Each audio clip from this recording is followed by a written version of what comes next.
ہمارے ہاں نوجوان نسل کے اندر بالخصوص یہ مرض تیزی سے آیا ہے، مذاق کرنے والا، لطیفہ سنانے والا۔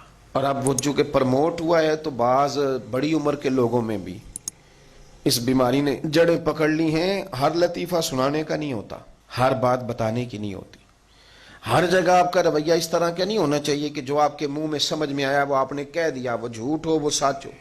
کچھ باتیں اس طرح کی ہیں جو آپ کی شخصیت کو کمزور کریں گے۔ اگر آپ وہ والی بات کر دیں گے، اگرچہ اس سے لوگ 10 منٹ کے لیے مسکرا لیں گے، لیکن کئی دفعہ لوگوں کو محسوس ہوگا کہ جس خوبصورت چہرے کو میں دیکھتا ہوں اس کے اندر سے یہ والی بات نہیں نکلنی چاہیے، کوئی اور نکل آتی۔ آپ حیا کے دائروں کے اندر جب سمٹے ہوئے رہیں گے، تھوڑا سا آپ کا لوگوں سے پردہ رہے گا، اس میں بڑی ساری آسانیاں ہوں گی۔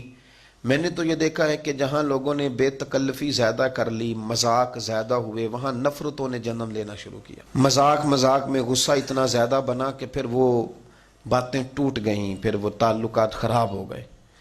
اگر تھوڑا پردہ رہے، تھوڑی شرم و حیا رہے۔ میرے نبی پاک صلی اللہ علیہ وسلم کا جو دین ہے نا، وہ ڈھکا چھپا نہیں، وہ دین مبین ہے۔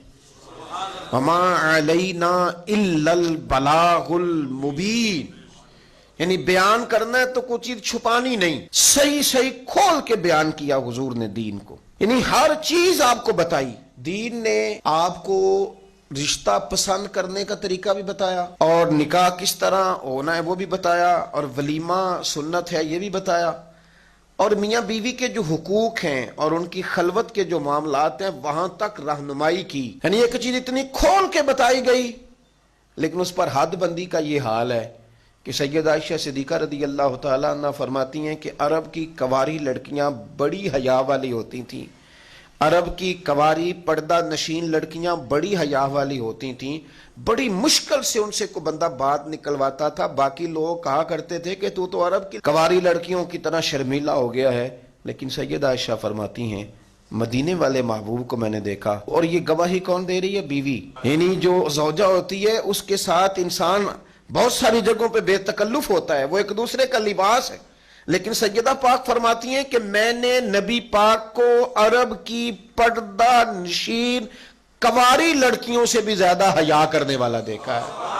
اتنی حیا۔ ایک دفعہ کچھ عورتیں مسئلہ پوچھنے آ گئیں۔ ہمارے ہاں کچھ لوگ کہتے ہیں شرع میں شرم کوئی نہیں، تو کیا شرع بے شرم ہوتی ہے؟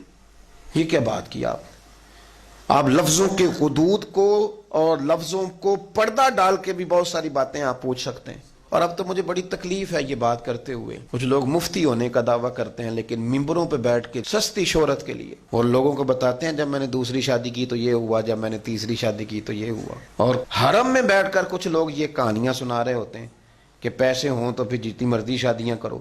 یعنی آپ قوم کے اندر بے حیائی کی باتیں کر رہے ہیں اور ممبر و محراب سے کر رہے ہیں اور سستی شہرت کے لیے کر رہے ہیں، صرف یہ کہ آپ کے فالوور زیادہ ہو جائیں گے، ذرا نوجوان نسل آپ کو زیادہ دیکھے گی۔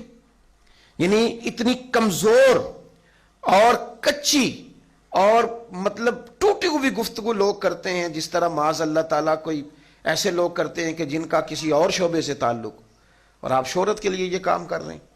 یہ نوجوان سنتے ہیں جی، کہتے ہیں مولوی بڑا شغل کرتا ہے، یہ شغل کی جگہ ہے۔ رسول کریم صلی اللہ علیہ وسلم کی بارگاہ میں کچھ عورتیں مسئلہ پوچھنے آئیں، نبی پاک کی ذمہ لگایا میرے رب کریم نے، حضور نے کھول کے دین بتانا ہے، لیکن رسول پاک سے جب انہوں نے کچھ ایسے مسائل پوچھے جو عورت کی پاکی پلیدی سے متعلقہ تھے تو سیدہ عائشہ صدیقہ کہتی ہیں حضور جواب دے رہے تھے، اور نبی کا درجہ امت کے لیے باپ کا درجہ ہے، باپ کا درجہ ہے۔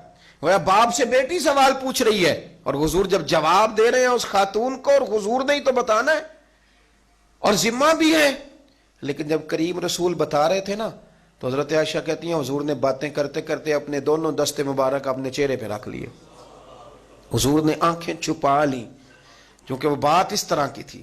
یہاں تو حال ہی کوئی نہیں، یعنی دو دوست مل کے بیٹھے ہیں تو وہ معاذ اللہ ایک دوسرے کو اس طرح کی غلط گالیاں دے رہے ہیں، کہتے نہیں ہم فرینک ہیں۔ یہ بے تکلفی نہیں، یہ بے حیائی ہے، یہ آپ نے شرم و حیا کو اتار دیا ہے۔